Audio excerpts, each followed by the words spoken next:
Ante la polémica que generó la solicitud de repatriación a México por parte de Ismael El Mayo Zambada, hoy la Fiscalía General de la República informó que solicitó la extradición del capo desde julio del año pasado, que lo ha hecho al menos 3 veces. Casi 6 meses del inicio de la confrontación con la Malliza, la facción de los Chapitos se encuentra debilitada. Han perdido a 7 de 10 hombres de confianza entre operadores financieros y jefes de seguridad. El Senado de la República aprobó la reforma en contra del nepotismo y la no reelección de la presidenta Claudia Sheinbaum. Sin embargo, va a entrar en vigor hasta el 2030 debido a una reserva del Partido Verde. Y el Papa Francisco muestra una leve mejoría. Ha retomado algunas labores, sin embargo, los médicos señalan que su condición aún sigue siendo crítica, pero estable.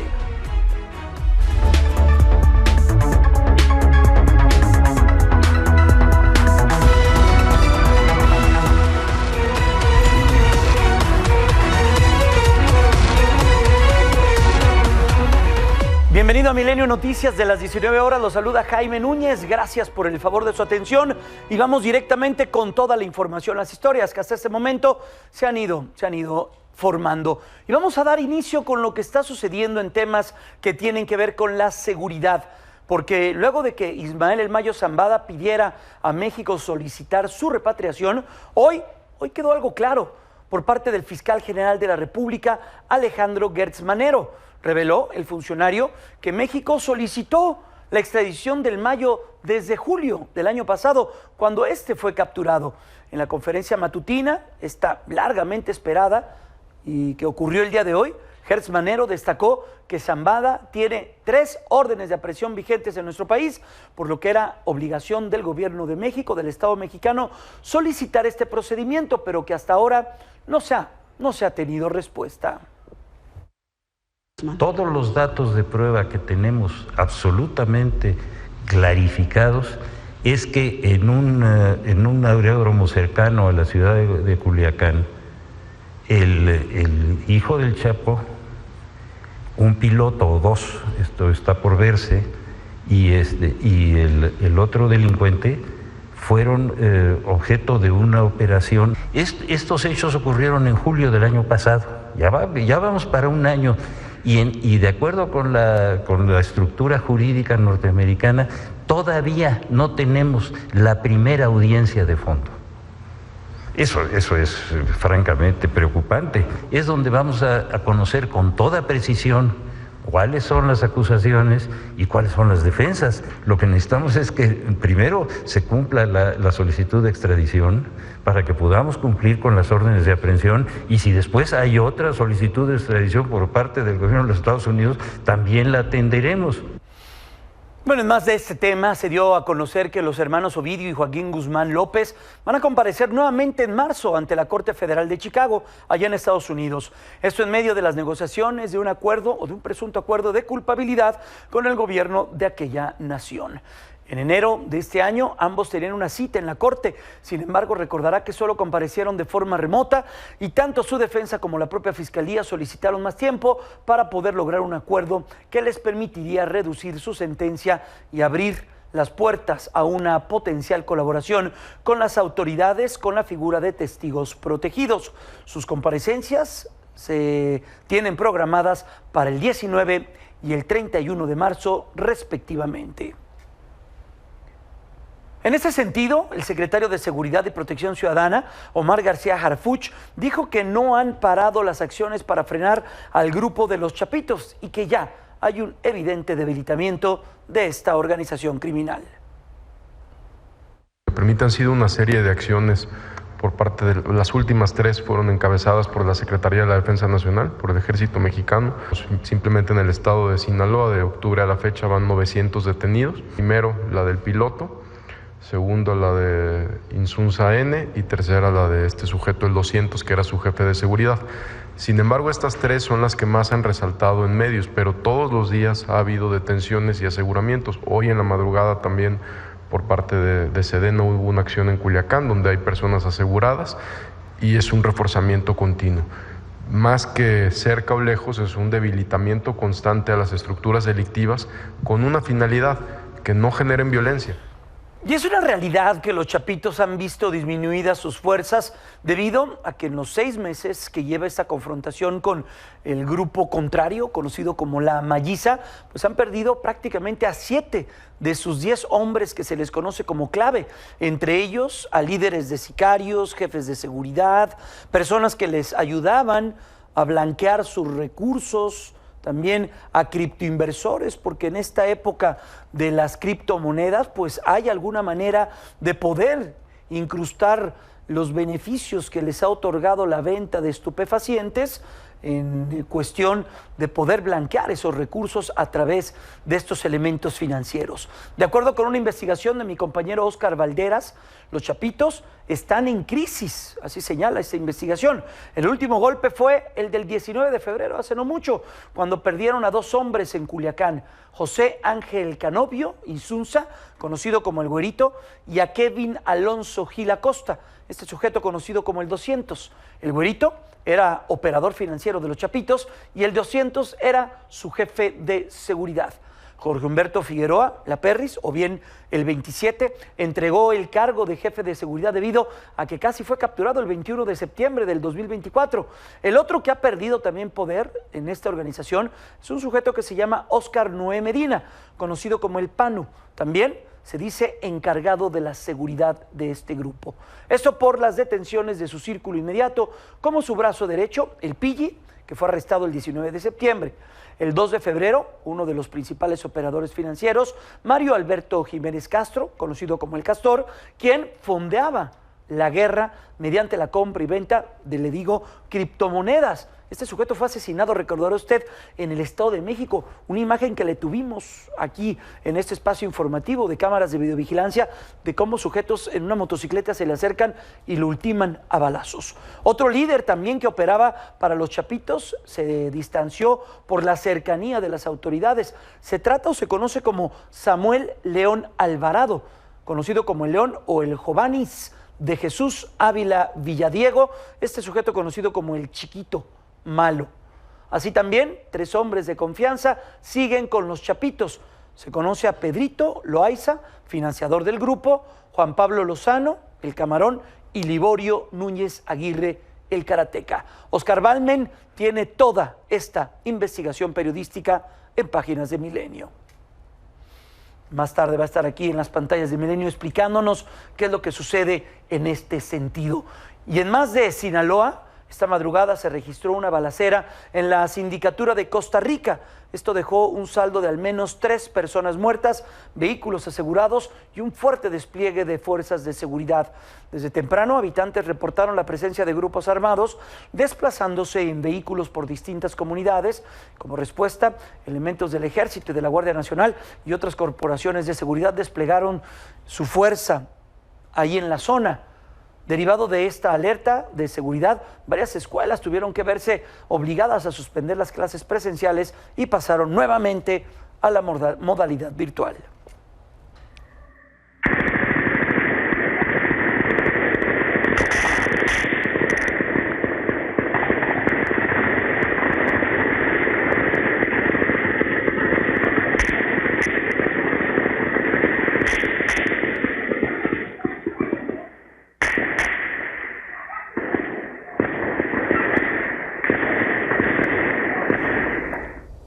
Ahora vamos a Michoacán.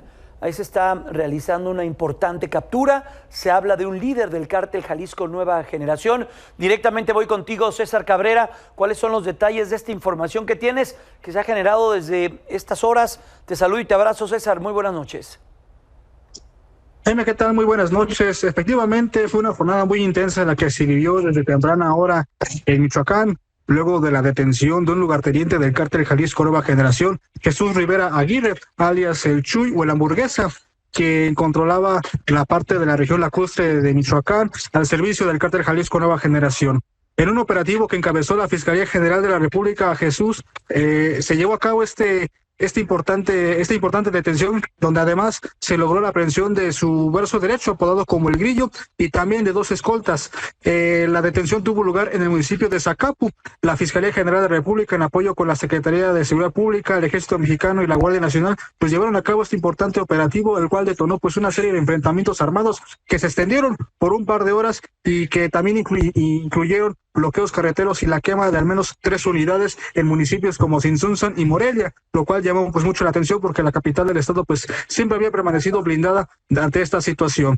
El enfrentamiento, como te comento, llevó a la detención de este importante personaje para el cártel Jalisco Nueva Generación, ya que pues sobre él recaía la operación en municipios como Zacapu, Erongarícuaro, Pátzcuaro, Quiroga y Sinsunzan, y también estaba encargado de operar el corredor de Chapala Bajío en Guanajuato, el cual era importante para el trasiego de drogas y que estaba bajo su control desde el 2022. Sobre él, sobre el Chuy, pesan cargos como el trasiego de drogas y el uso de armas de uso exclusivo del ejército, y también pues es considerado como un objetivo, o era considerado como un objetivo prioritario para las autoridades. Ante esta situación, todo lo que implicó su detención, pues la autoridad municipal obligó al cierre de escuelas para este día. También varios negocios permanecieron cerrados. Sin embargo, horas más tarde, ya cuando la situación se había calmado un poco, pues se llamó a la normalidad, se llamó a retomar las actividades con cotidianidad. Sin embargo, pues el temor ante nuevos enfrentamientos, ante lo que genera pues la detención, está muy alerta, Jaime. Gracias, Octavio. Pues atendiendo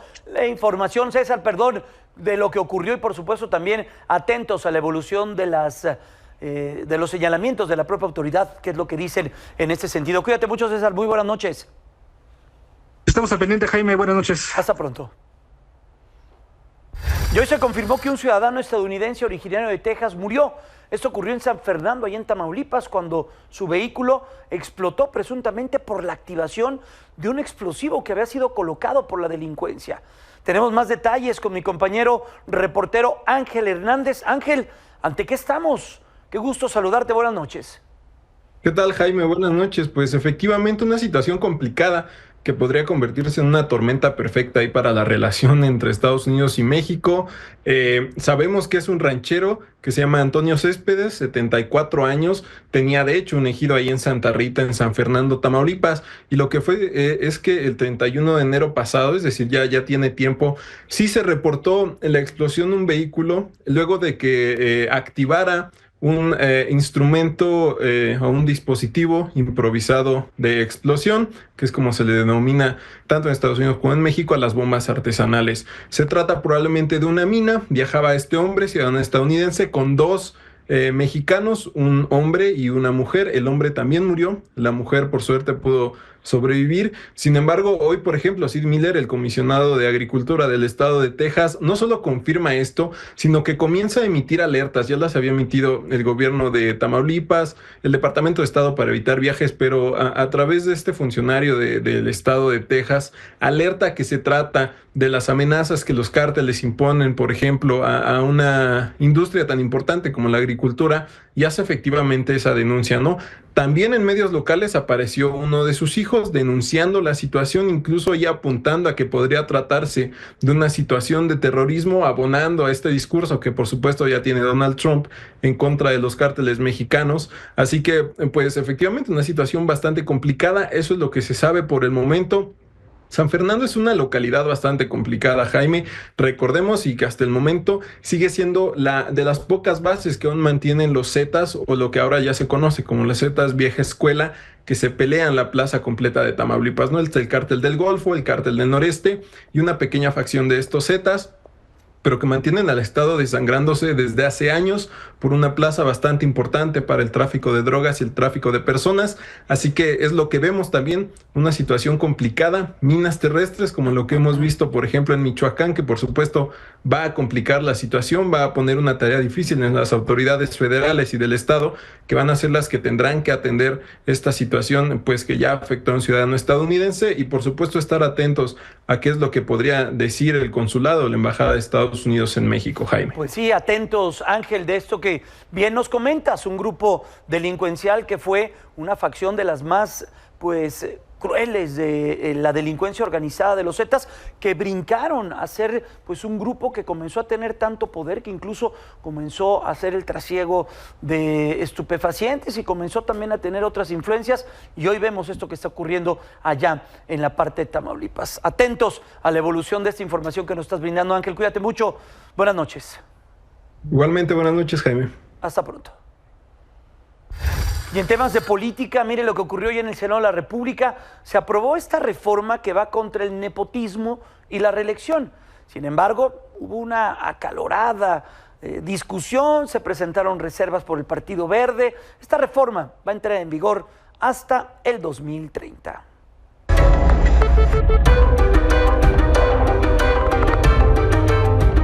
Esta es una reforma promovida desde el poder para preservar el poder.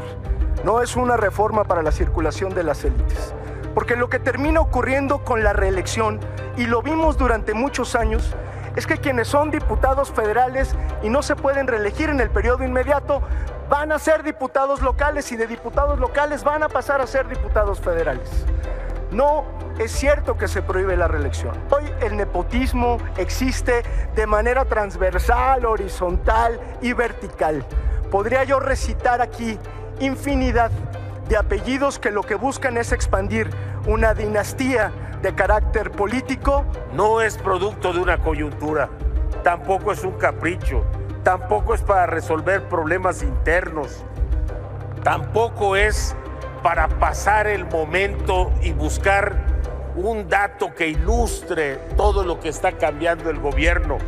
No, amigos, es una medida de fondo que busca reencauzar al sistema político mexicano. Esta propuesta no considera los casos de redes familiares que ocupan varias posiciones en la función pública. Y, por ejemplo, tenemos muchos. Monreal en Zacatecas, de los 14 hermanos, 10 han ocupado cargos públicos. David Monreal es gobernador de Zacatecas. Su hermano Ricardo Monreal, coordinador de la bancada de Morena en San Lázaro. Y Saúl Monreal es senador. Le queda muy claro al pueblo mexicano que Morena legisla para proteger a los amigos, a los compadres, a los aliados como Manuel Velasco. Ajo me avala que tengo 27 años en la política y que no soy un oportunista, que ahí está, he sido diputado local y para mayor conocimiento, ya se los he dicho, le voy a dar el currículum de toda mi familia.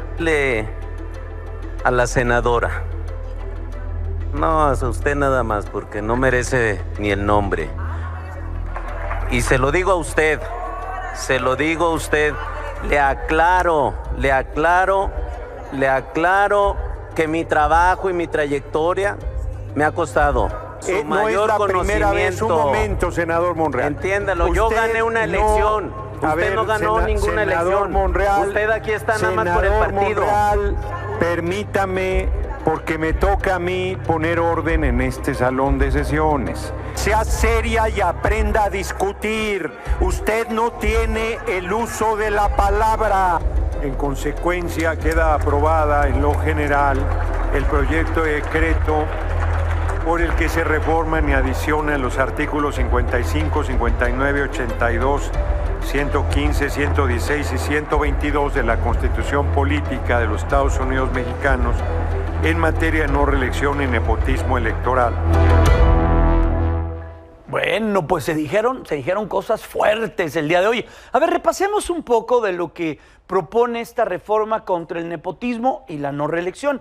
Es importante detenernos en el sustento que buscan con este tipo de leyes. De acuerdo con los posicionamientos en la Cámara de Diputados, con esta reforma se pretende fortalecer la democracia mexicana mediante la prohibición de la reelección inmediata y del nepotismo electo. Recordemos que el expresidente López Obrador ya había presentado una iniciativa de reforma electoral que proponía reducir el costo de las elecciones, reducir presupuestos de partidos políticos y eliminar a los diputados plurinominales. Esto va un poco en ese sentido. Esto es importante, es lo que se dio a conocer el día de hoy. La discusión no estuvo exenta de lo que veíamos, señalamientos, acusaciones fuertes, pero también hay ciertamente que tomar en cuenta que trasladar esto o llevarlo hasta el 2030, pues le abre la puerta a personajes de la política nacional que estarían impedidos de aplicarse esta normativa, este cambio, a partir del 2027, en las candidaturas a gobernaturas como en el estado de Guerrero, como en el estado de Zacatecas o bien en el estado de San Luis Potosí, por nombrar los más visibles. Habrá seguramente algunos otros que serán de diputados, que serán de alcaldes, que serán de algunos otros cargos de elección popular, pero bueno, es lo que se dio a conocer el día de hoy. Ya veremos de qué manera se implementa y qué es lo que ocurre una vez que esto se comience a aplicar.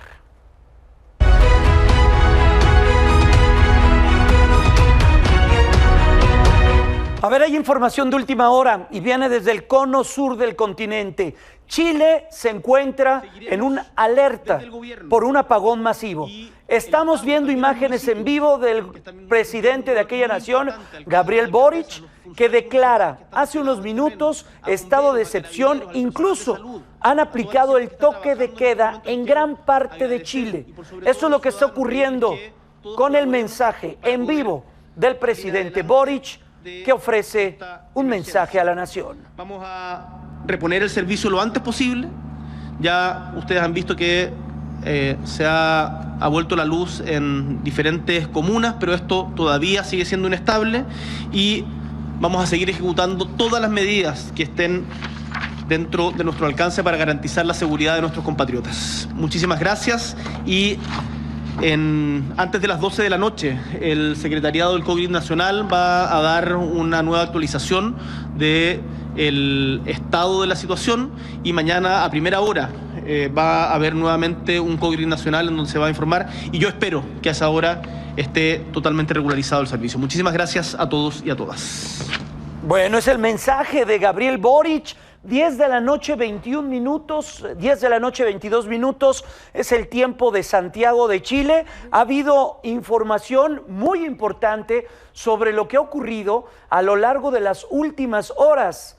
Lo que está sucediendo en este sentido es la imagen de personas que se encuentran con problemas para poder llegar a sus hogares, largas filas en el transporte público, incluso se dice que cuerpos de emergencia, bomberos y algunos otros cuerpos de seguridad rescatando personas que se tuvieron o que se quedaron atrapadas en los elevadores por este apagón masivo que se ha dado a conocer a lo largo de las últimas horas allá en Chile. Es la imagen de calles llenas, tráfico muy importante, personas esperando el paso de los autobuses. Ya le decía que bomberos y guardias de seguridad rescatando personas que se encuentran atrapadas en ascensores o en algunos otros puntos. Sonidos de residentes en Santiago, tiendas que no están funcionando, pues está detenida la actividad en Chile por el apagón.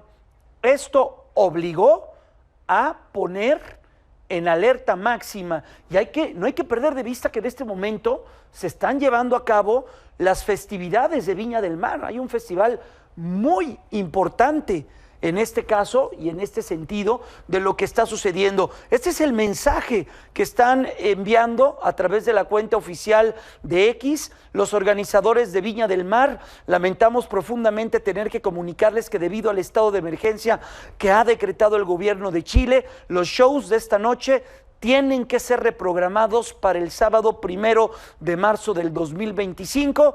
Sabemos cuánto esperaban para este momento y lo importante que es para ustedes, por eso queremos asegurarles que los artistas y el comediante confirmados para esta noche van a estar presentes en esta nueva fecha manteniendo el mismo horario. También dan instrucciones de lo que pueden hacer si quieren recuperar sus entradas o el boleto en cuestión económica, pero es una situación pues sin duda histórica de lo que está ocurriendo en este momento allá en Chile, un país importante en el cono sur del continente que está registrando un apagón masivo, y esto obligó a llevar a cabo una declaración por parte del Estado de gobierno, un estado de excepción, e incluso imponer el toque de queda en buena parte del país. Esto lo dio a conocer el propio Gabriel Boric, presidente de la Nación, hace escasos minutos.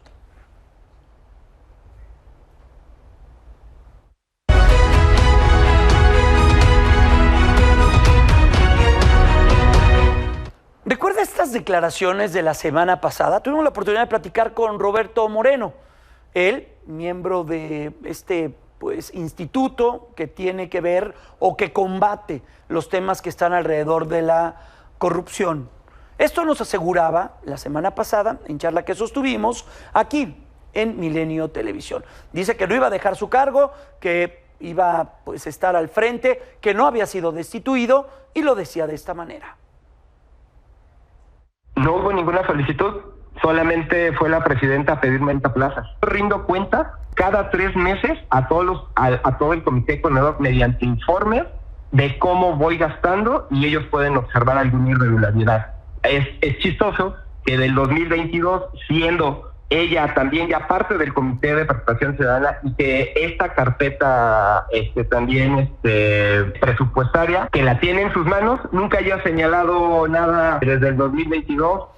Bueno, pues aseguraba que no iba a dejar el cargo luego de que Moreno fuera destituido de su propio cargo por lo que se había señalado a través de trabajos periodísticos que conocimos aquí en Milenio. Nuestro compañero Arturo Ángel nos dio información al respecto por presuntas irregularidades que incluían viajes no autorizados, retrasos en la plataforma digital, asignaciones discrecionales de plazas, abuso de autoridad. Bueno, él lo llegó a negar todo en esta charla que sostuvimos. Incluso iba a ser investigado por la propia Fiscalía General de la República.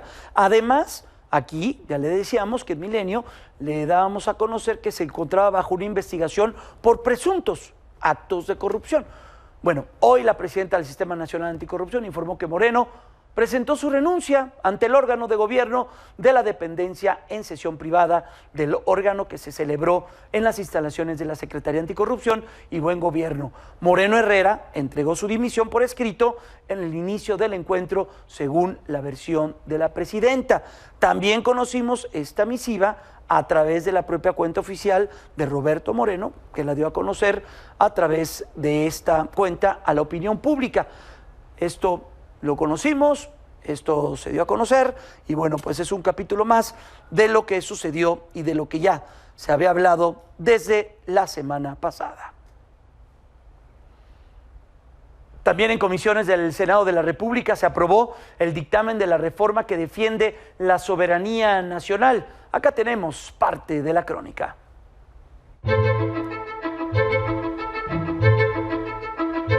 Nosotros identificamos que esta reforma es más de carácter simbólico, declarativo, que una reforma que realmente pueda poner un alto a este tipo de agresiones. Nos parece que es más un mensaje hacia los mexicanos, es más la intención de decirle a los mexicanos que se está defendiendo su soberanía nacional, y lo entendemos como una línea política. Sin embargo, también decimos con claridad que nos parece ilusorio, nos parece cándido, pues, pensar que mediante este tipo de reformas vamos a poder detener una posible incursión militar en nuestro país. El proyecto de dictamen es fundamental para fortalecer los aspectos donde se sienta la soberanía de nuestro México, de nuestra querida patria. Tenemos que defenderlo con honor y con dignidad. Tenemos que ser solidarios y dar ese apoyo definitivo, manifiesto, pleno y con mucha lealtad a quien dirige el gobierno de esta República Mexicana, y que nosotros somos parte de ella y que somos patriotas, a nuestra querida presidenta Claudia Sheinbaum Pardo. La reforma como tal es innecesaria y es repetitiva. La soberanía nacional está plenamente garantizada en nuestra Constitución. Aquí se han venido señalando los artículos respectivos que hablan y garantizan la soberanía nacional. Esta iniciativa de la presidenta Claudia Sheinbaum es muy clara. O se está a favor de México o se está en contra del país. Lo único que se está modificando es el artículo 40 para proteger a nuestro país, para proteger la soberanía nacional, para que ningún país intervenga arbitrariamente en nuestro territorio nacional, ni por vía aérea, ni por vía marítima, ni de ninguna manera. Bueno, eso fue Cámara de Senadores. Vamos a la Cámara de Diputados. También hay actividad. Ahí se aprobó la reforma que prohíbe el maíz transgénico en el país. Fernando Damián, tienes también lo que ocurrió en ese sentido. Qué gusto, Fer. ¿Cómo te encuentras? Muy buenas noches. ¿Qué tal, Jaime? Muy buenas noches, siempre un placer saludarte. Efectivamente, después de un acalorado debate de más de 6 horas, el Pleno de la Cámara de Diputados aprobó la reforma a los artículos 4 y 27 de la Constitución Política para prohibir el cultivo de maíz transgénico en México. El proyecto, ya enviado al Senado de la República para su ratificación, fue avalado aquí con 409 votos, no solo de Morena y aliados, sino esta vez también del PRI y de Movimiento Ciudadano. Solamente el PAN emitió 69 votos en contra. Comentarte que el bloque oficialista defendió la decisión de prohibir el maíz transgénico en México, pero también la de proteger los maíces nativos en territorio nacional, acusando a los representantes de Acción Nacional de defender no los intereses del país, sino los de las grandes transnacionales agroalimentarias. Si tú gustas, Jaime, vamos a ver un poco de lo que fue el debate aquí en el recinto de San Lázaro. Eso. Revisen los discursos de los prianistas y emesistas, que no parecen mexicanas ni mexicanos, se parecen más a Santana, aquel vendepatrias que nos lastimó tanto. No, sean honestos, dicen que quieren proteger el maíz nativo y que es muy importante, pero al mismo tiempo dicen con firmeza que debemos sembrar el maíz transgénico, justificándose con el discurso de la productividad, con el discurso de la competitividad y del desarrollo financiero. Que se prohíba el cultivo de maíz transgénico para consumo humano en México, que se promuevan la ciencia y la innovación, que desprovistos de prejuicios ideológicos hagamos todo lo necesario para que seamos cada vez más productivos, más competitivos y que nuestro campo sea más rentable para todos, incluidos los campesinos, por supuesto, en primer lugar, y los pequeños propietarios. Bueno, Fer, pues ahí ya lo veíamos. Sí, ciertamente mucha ideología. Ya veremos qué es lo que ocurre con todos estos temas y lo que ocurre en la realidad mexicana. Entiendo cuidar el maíz nativo, lo que sucede en ese sentido, pero también no hay que perder de vista que esto pues llega directamente o puede impactar directamente a nuestros bolsillos y a los de cientos de familias. Gracias, mi querido Fer. Cuídate mucho, que estés muy bien, muy buenas noches. Hasta pronto, Jaime, un abrazo. Hasta pronto. Y vamos ahora con información de la relación México-Estados Unidos. Hoy el secretario de la Defensa Nacional, Ricardo Trevilla, aseguró que no hay ningún indicio de que los vuelos que han realizado las aeronaves del gobierno norteamericano en la frontera con México tengan como finalidad el espionaje a cárteles, como se ha reportado. Aquí hemos dado cuenta de lo que ha sucedido en ese sentido.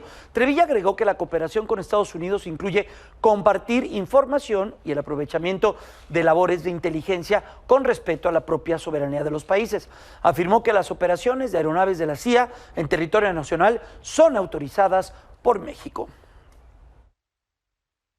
3 fases esenciales. Una es la inteligencia, otra es la planeación y otra es precisamente la ejecución de las operaciones. En primer término, no se ha violado la soberanía del espacio aéreo nacional. Como ustedes saben, las autorizaciones para los vuelos comerciales los realiza la FAC.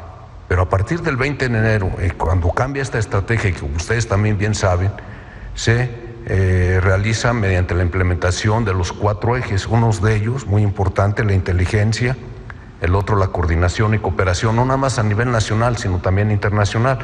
Cuando estos aeronaves, cuando llegan a volar, únicamente complementan el trabajo, la información que se tiene en México.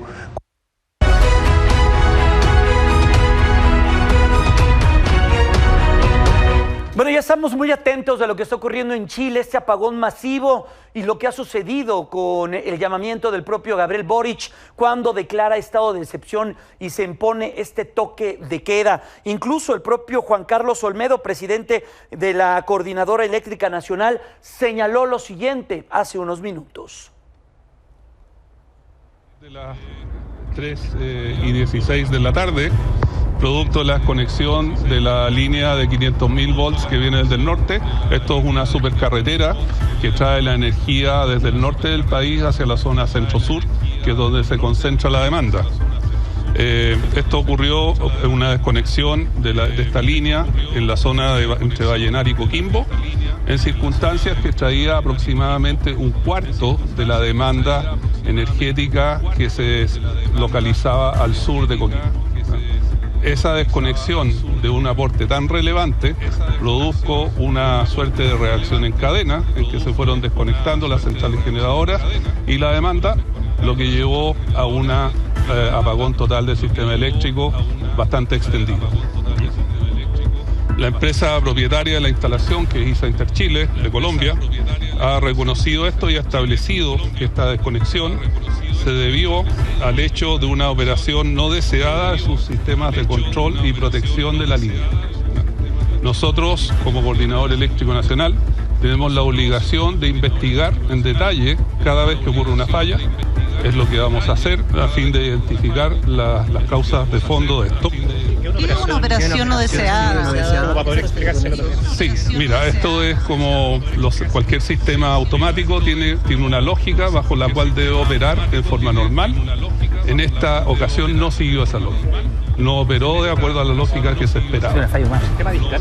Son sistemas... Bueno, son declaraciones de la autoridad de lo que está sucediendo allá en Chile. Voy directamente hasta ese punto del planeta. Aquí son las 7:36, las 10:36 tiempo de Santiago. Mi compañera periodista Inger Ambler se encuentra en este momento dándonos cuenta de lo que está sucediendo. Inger, qué gusto saludarte. ¿Qué es lo que ha ocurrido en estas últimas horas? ¿Cómo te encuentras? Muy buenas noches.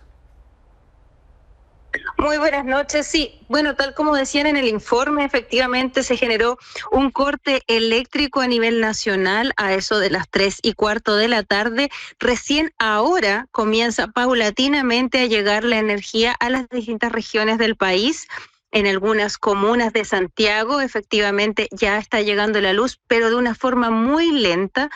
Y bueno, esto en medio de este toque de queda que se anunció hoy por la tarde y que comenzó a regir desde las 10 de la noche y se prolongará hasta las 6 de la mañana. ¿Qué fue lo que sucedió? ¿Qué es lo que le han dado a conocer las autoridades, Inger? ¿Es un tema técnico?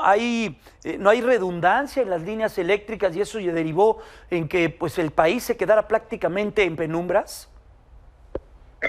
Bueno, efectivamente, como en la cita que lanzaron anteriormente, se trata más bien de una complicación eléctrica. De todas maneras, nadie se está arriesgando mucho a decir efectivamente lo que sucedió porque se va a investigar el motivo de por qué se generó este corte. A nivel nacional toda la energía se encuentra en el sistema interconectado central, se encuentra anclado en ese sistema interconectado central que recorre lo largo de Chile. Y este corte se generó en la región de Atacama, entre la región de Atacama y Coquimbo, en lo que se conoce como Chile Chico, hacia el norte del país, cercano a Perú, de hecho. Y bueno, ese corte se generó a eso de las 3:15 de la tarde y afectó a toda la región, a todo el país. La investigación efectivamente se va a centrar en esa parte del país, en lo que conocemos como Chile Chico, entre la región de Atacama y Coquimbo, pero probablemente se va a extender también a las otras compañías. Son distintas las compañías que están ancladas a esta gran red de energía.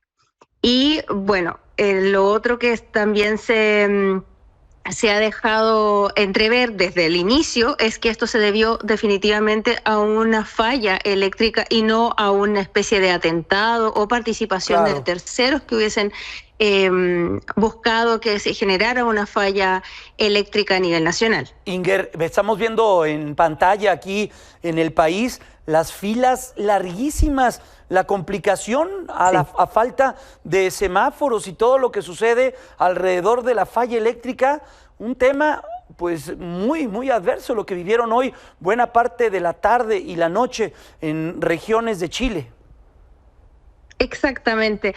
Bueno, nosotros estamos de vacaciones. Febrero es el mes donde la mayoría de los chilenos sale de vacaciones, por lo tanto, hay muchas personas que estaban de vacaciones. Sin embargo, la ciudad, la capital, que probablemente esas son las imágenes que ustedes están mostrando, yo no tengo energía en este momento, por lo tanto, no puedo ver lo que están transmitiendo, pero lo que sí se dejó ver fueron las enormes filas en el transporte público. La red de metro o subterránea de Santiago, en particular, y la de Valparaíso también, dejó de funcionar, también así los trenes. Claro. Eso generó un gran atochamiento en la vía pública, en particular en la demanda, alta demanda en el transporte público de micros, le decimos nosotros acá, los buses.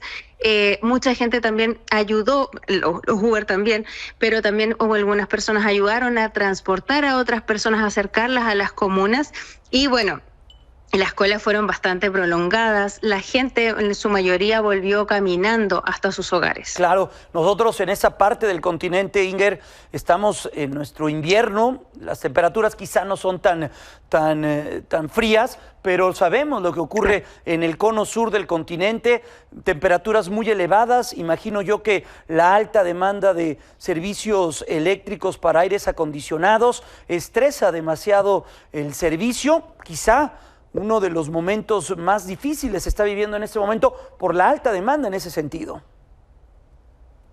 Exacto. Bueno, de hecho, no se ha descartado esa posibilidad, pero de todas maneras lo que se dijo fue que fue una falla más bien en el sistema central. Por lo tanto, si bien eso está por ser investigado, de todas maneras hay una alta demanda ciertamente de aires acondicionados en este tiempo. Hemos alcanzado altas temperaturas durante este verano, ahora estábamos en los 32 grados, me parece. Sí.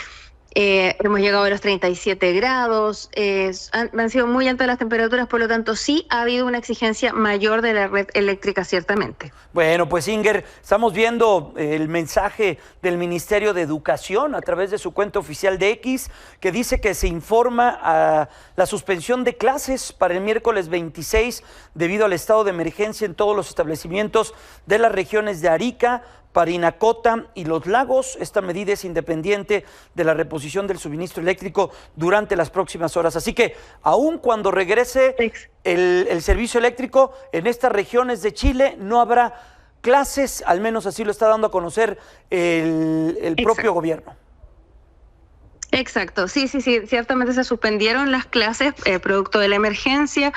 Y bueno, eso, y lo mismo que el toque de queda, a pesar de que se esté reparando en forma paulatina, en ningún momento, no se puede tener certeza tampoco de que a nivel nacional se va a reponer con tanta velocidad, tampoco se puede tener certeza de que no vuelva a caer el tendido eléctrico, en el fondo, que no la capacidad eléctrica a nivel nacional. Por lo tanto, han decretado no solamente el estado de excepción, sino que también dentro de esa misma orden, la suspensión completa de clases. Probablemente también se va a evaluar en algunos sectores cómo se va a ir reponiendo de forma progresiva la energía en espacios como, por ejemplo, el metro en particular, que es tan importante para el transporte de los santiaguinos y bueno, también en la región de Valparaíso.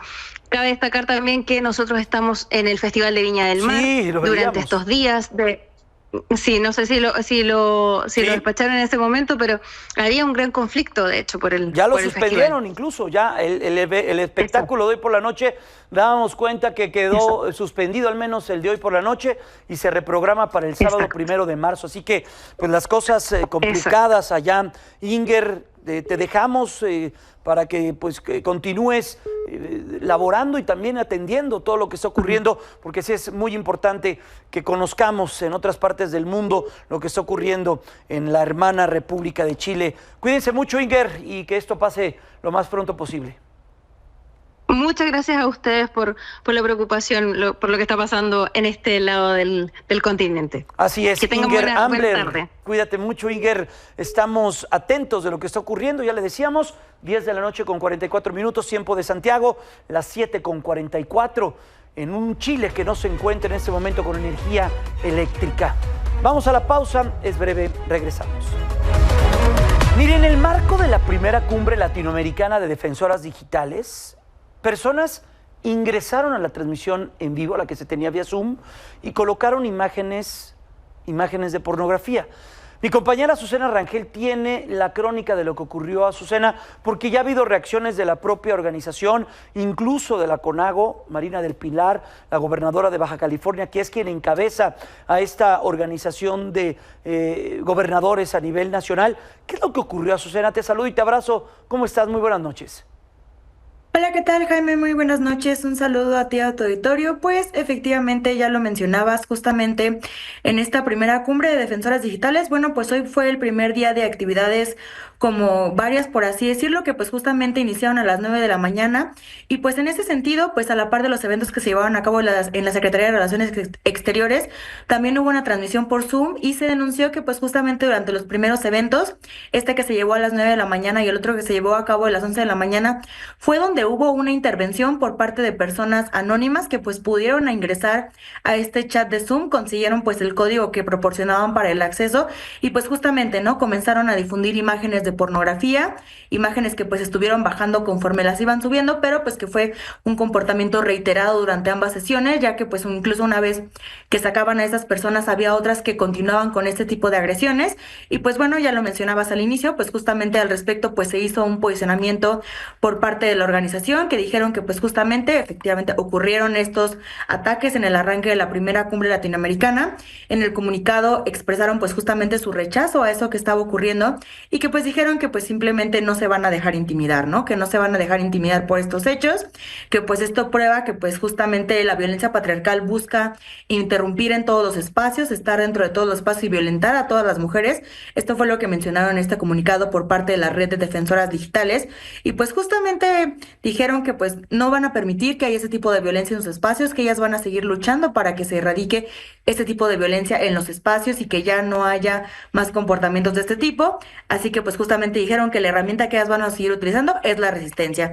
Y pues bueno, también lo mencionaba ya un posicionamiento por parte de la CONAGO, pues justamente la presidenta Marina del Pilar Ávila, la gobernadora de Baja California, pues justamente ya habló al respecto y pues dijo que justamente ellos rechazaban el ataque cibernético que ocurrió durante este primer día de actividades de la cumbre latinoamericana.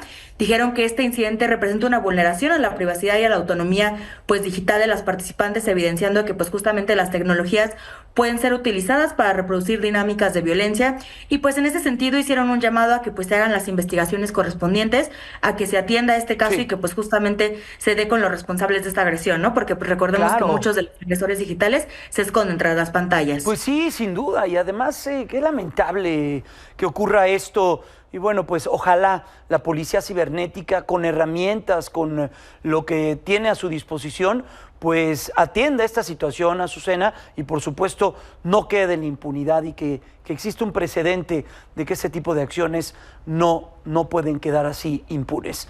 Azucena, muchas gracias y atentos porque es un foro ciertamente muy importante el que se está celebrando aquí en nuestro país. Seguimos pendientes, Jaime, muy buenas noches. Cuídate mucho, que estés muy bien, muy buenas noches. Vamos a una nueva pausa, ya volvemos. Bueno, Elon Musk ataca a México en redes sociales, hace señalamientos diversos. ¿Qué es lo que está sucediendo con este magnate que tiene varios negocios, muchos de ellos muy importantes? Y bueno, pues ¿qué es lo que está sucediendo en ese sentido?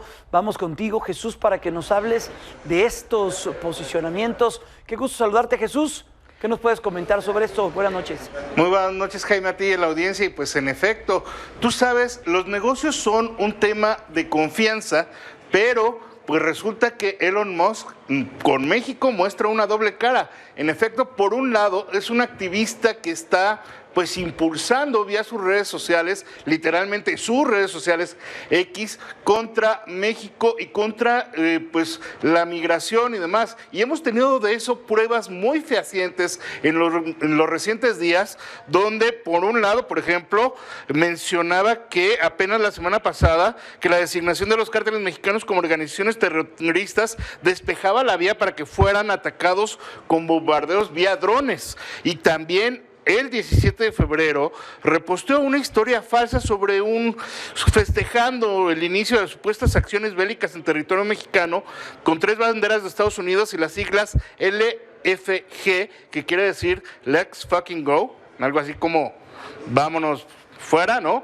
Y aunque esta historia falsa fue borrada originalmente, el reposteo de Elon Musk no, y quedó ahí para darle una amplificación de 10 millones de seguidores. Evidentemente hay quienes siguen fielmente a Elon Musk y quienes lo detractan, pero lo cierto es que Elon Musk nunca ha ocultado su intención por hacer grandes negocios en el país. De entrada, con Tesla, que entró desde 2016, pues habrá que decir que de 2019 a 2024 ha vendido algo así como 2,300 unidades, que como todos sabemos los Teslas no son baratos. El modelo más económico cuesta alrededor de 750,000 pesos y el más caro 2,5 millones.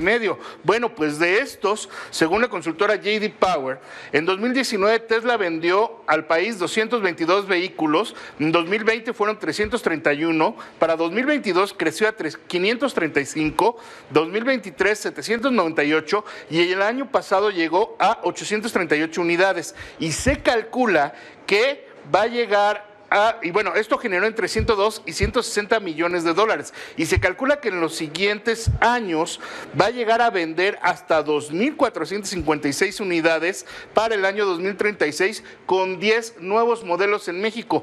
Pero esto no es todo. Además de que estas cifras no las entera al gobierno, no las contabilizan ni INEGI ni las asociaciones automotrices, también tiene 2 contratos firmados con CFE bajo el programa de Internet para Todos para llevar tanto telefonía como internet por 3,331 millones de dólares. Pues, así que, pues, sí, así este personaje. Híjole, qué cosas. Pues ahí, a estar atentos de sus redes sociales. Jesús, cuídate, que estés bien, buenas noches. Siempre un placer. Hasta pronto. Deje ir a la pausa, regresamos.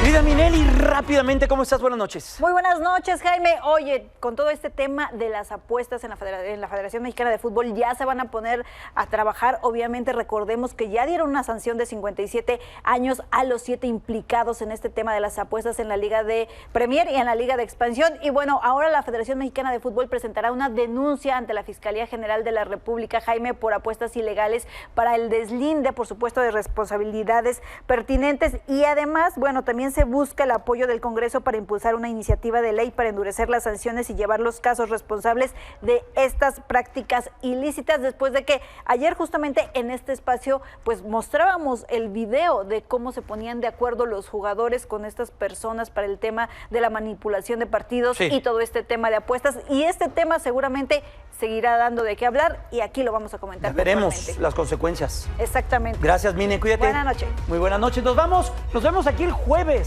Quédense con Pedro Gamboa.